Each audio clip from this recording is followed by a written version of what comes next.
Hello guys, and welcome back to the Repster, where movies and entertainment are our reputation. So From Beyond was released in 1986, was directed by Stuart Gordon, and stars Jeffrey Combs, Barbara Crampton, and Ken Foree. And it's all about a machine called the Resonator that has the power to unlock people's inner dark sides and unleash creatures from another dimension.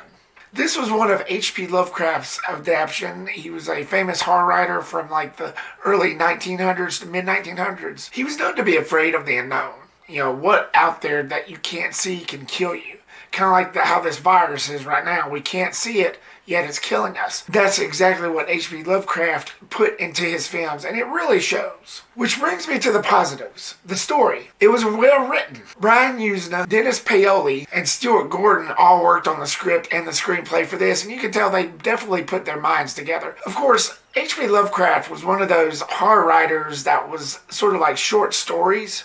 So it was only like 7 pages. I've never read it, but I heard that it was like 7 pages long. So in order for them to make this a full-blown Hollywood film, like an hour and 30 minutes, they had to improvise. They had to really come up with something that didn't just deal with a 7-page story.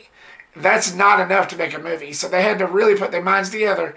And I think they did a well enough job. And they came up with something great. They just had to expand, which is pretty much foreshadowed. So basically you have this physicist, Dr. Crawford, who gets sent to this mental institution or this psychiatric ward after something horrible happens at the beginning, only to get taken out by this psychiatrist, this Dr. Catherine, who wants to actually go back to the house where it all started, where that machine from hell is, to further go the experiment. And there's the rest of your story. It was basic, straightforward. You know, I think there's a thin line between horror, outrage, sex, and violence. And this film combines that all. It has the perfect amount of horror and just about anything you can think of.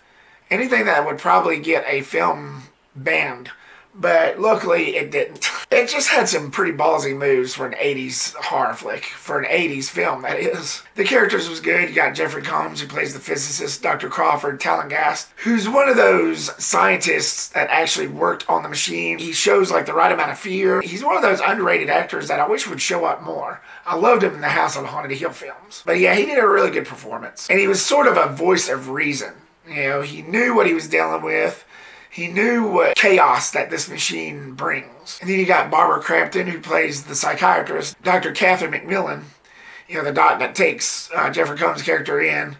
And she's the one that really wants to pursue this, you know, wants to find out what this machine is and wants to further expand and explore this so-called experiment that went horribly wrong. And she plays off as this kind of repressed, you know, shy type at first. And she's just wanting to help. She's wanting to get into the minds of the psychiatric, I guess you could say, or the insane. And she thinks that this machine can help. I got news for you, honey.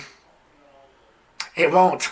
But she's hell-bent in the experiment, which makes it really dangerous. And you also got Ken Foree, who plays the police officer that comes along as sort of like the rest of the voice of reason. And he's like the only one that doesn't really get affected by anything.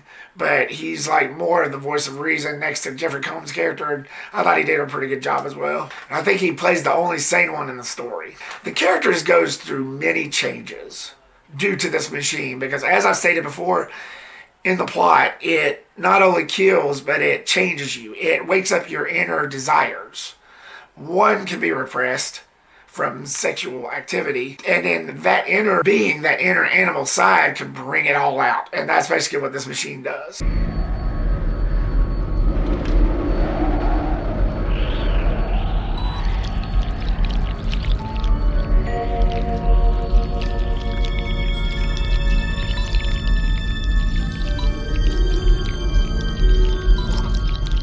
It not only unleashes demons and creatures from the netherworld, it unleashes your darkest self and humans, which is what the message brings out. This uncontrollable dark side that we have in all of us. One could be a saint. Their dark side could be evil as heck. Kind of like a superhero's alter ego. You can be Clark Kent, and then when you're Superman, you're a superhero. There you go. There's your example. Only with this machine, it's more of an evil side, evil sense to it. And I thought that was great for the plot. And the creature effects was awesome. Ted Sorel, who played the Pretorius creature, he really gave it his all. And I could tell it was great prosthetics. It was great makeup effects. And just like with the Pumpkinhead thing, with the actor that played that, you could tell that this guy had, really had a lot going on.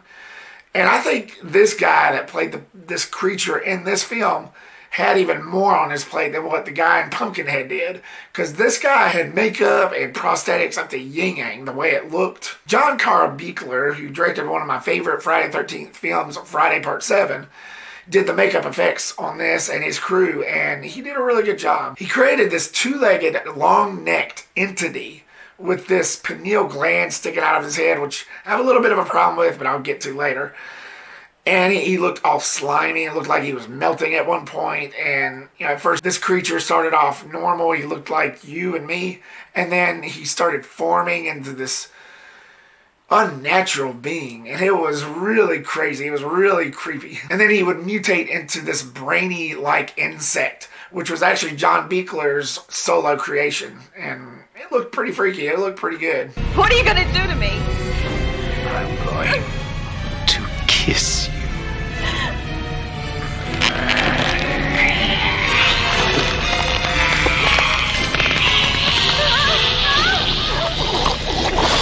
I don't know about you guys, but the Pretorius creature kind of looked like Freddy Krueger in some scenes. The way the makeup effects would look.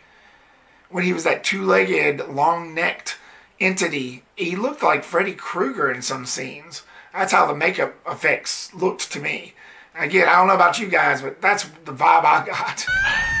Humans are such easy prey. The look and feel was very dark. It had a certain surrealism about it. And I loved the coloring in it. It was like psychedelic purple and red with plenty of violence, which really fit within the realm of this film. The tone and pace was very close to the chest. It doesn't let up. It had plenty of chilling moments. I had plenty of fun with it. Now let's dive into the mix, the direction. As much as I loved the story and where it was sort of going, it kind of went downhill when I found out that they were going with this pineal gland thing that was sticking out of this entity's head, and soon Jeffrey Combs' character when he turned into that monster there for a little bit. Which brings me to the negatives. This pineal gland plot, supposedly, and I looked it up even after I watched the documentaries to this film, the pineal gland supposedly wakes your sexual desires, your sexual drive.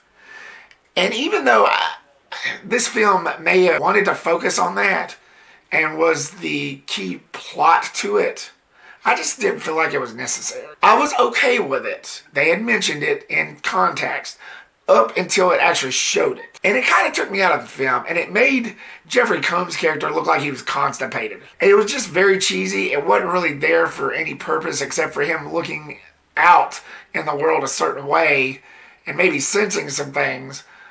But even after he killed some people, that thing didn't really do nothing. And yes, it acted as a third eye, but it just looked cheesy to me. It looked flat out silly. I could have dealt with them just making Jeffrey Combs' character's eyes turn red. And that would have been his own little signature instead of having that thing pop out of his head. Now, it worked good for the entity, for the Pretorius creature. But for Jeffrey Combs' character, not so much. Like I said, I would have preferred Jeffrey Combs' character's eyes turn red when he would turn into that monster.